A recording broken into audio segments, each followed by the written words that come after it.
muito estudo para você poder saber exatamente narrar qualquer esporte. Outra coisa importante, contexto e a história desse esporte. Então, além de tudo isso, de todas as regras, todos os termos, você tem que saber o contexto atual daquele esporte e a história que aquele esporte traz. Como ele foi descoberto, então foi criado, né? Porque às vezes se descobre o esporte lá, começa a jogar, dá tudo certo.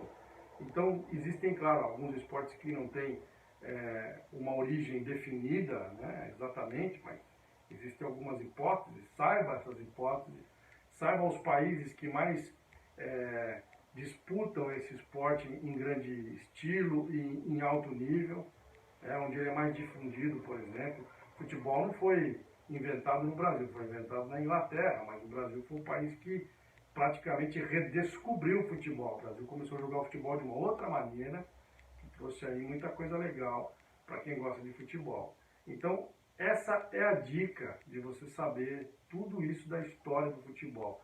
Saiba quais são os ícones, os melhores jogadores, os melhores treinadores, os melhores times, os melhores presidentes também, claro, árbitros de destaque, jogos memoráveis, jogos espetaculares, campeonatos memoráveis, campeonatos espetaculares. Tudo isso você tem que saber. Você tem que ter aí um histórico, uma bagagem para trazer, para você poder fazer uma transmissão. Claro, tem muita coisa que a gente não acompanhou. O pessoal mais novo não acompanhou muita coisa que aconteceu. A gente que viu as coisas acontecerem, assistiu pela televisão, ou até esteve em algum estádio acompanhando aquele evento espetacular, enfim, é claro que a gente traz uma experiência diferente. Mas você estudando não quer dizer que você não possa ter a mesma experiência guardadas as devidas proporções. Porque você sabendo do que você está falando, aí sim, é muito legal, é muito bacana, as pessoas vão te respeitar, porque você vai passar esse conhecimento para todo mundo. Então isso é muito importante, você saber isso. O contexto atual é o contexto, por exemplo, de seleções. Qual é a seleção que está na moda hoje, que joga assim, que joga assado? O sistema, por exemplo, a gente fala muito da Holanda, de 74, de 78, o carrossel holandês. Procura saber como é que foi, o que foi esse carrossel holandês, de onde que surgiu isso, qual era o fundamento do jogo. Tem vídeos na internet mostrando como é que eles jogavam. É um jeito espetacular de futebol, né? Que acabou não ganhando as duas Copas que chegou na final, né? A Holanda, 74 perdeu para a Alemanha na Alemanha e 78 perdeu para a Argentina na Argentina. Quer dizer, perderam para as anfitriãs e jogando espetacularmente. Na final acabou não dando certo. Então, assim, saber aquilo lá, o que aquilo lá fez com o futebol, mexeu com o futebol, mudou a estrutura dos times, a estrutura tática, a estratégia de jogo, entendeu? Então isso é muito importante. Tudo que eu estou falando para você aqui, se você quiser se especializar em tática, mesmo sendo narrador não tem problema nenhum, geralmente são os comentaristas que fazem isso, né? Mas se você quiser se especializar em tática, tem muita literatura por aí, tem muito curso por aí. Então tudo isso é importante, tudo isso te dá uma base para você fazer uma narração show de bola, uma narração excelente, entendeu? O ponto principal é o estudo. Quando você consegue estudar e consegue colocar em prática o estudo que você fez, que você teve, nossa, você ganha enorme terreno na disputa aí de uma vaga no mercado de trabalho, porque as pessoas percebem quando você é diferenciado. E a narração, ela tem um X, uma questão. Existem pessoas que às vezes não gostam da sua narração. É muito peculiar, é muito pessoal isso. Às vezes o cara escuta, não gosta do timbre da tua voz, não gosta do jeito que você fala, o ritmo que você dá. Não interessa. Às vezes a pessoa não gosta.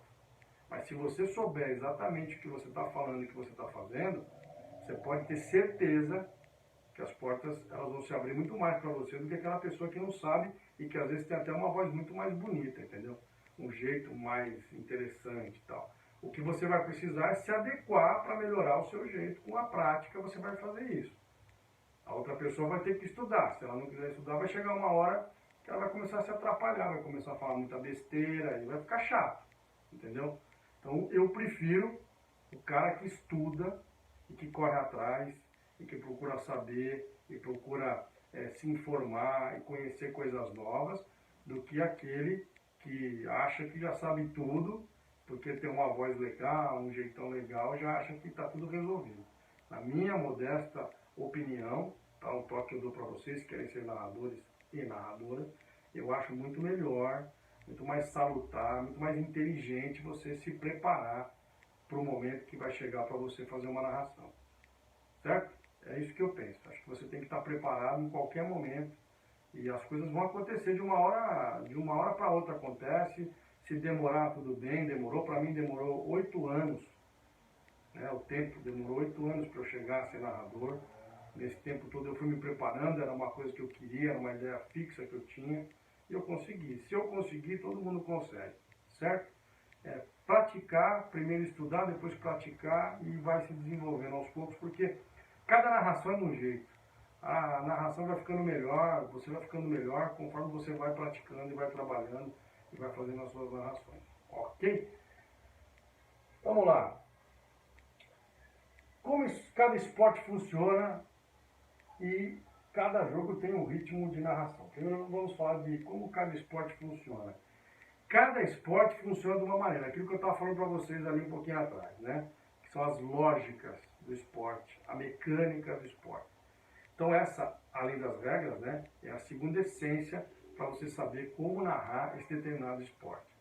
Dessa maneira vai ser muito difícil você errar. Às vezes a gente não tem um conhecimento muito grande daquele esporte e a gente dá uma titubeada, a gente fica em dúvida, o que será que aconteceu agora? Foi ponto, não foi ponto? Foi penalizado, não foi penalizado? E agora? O jogador vai ser substituído, não vai? Entendeu? Como que funciona isso? Por exemplo, tenta saber se for uma decisão, se houver empate, se tem prorrogação, se tem algum tipo de desempate depois, no futebol, por exemplo, as penalidades, esse tipo de coisa. Ah, se tiver, como é que funciona? A prorrogação, de quanto tempo que é? Então, tudo isso está nas regras e está também no jeito que o esporte é jogado e que é a lógica daquele esporte. Então você tem que ficar ligado nisso, estudar muito isso e se preparar muito em relação a isso, tá?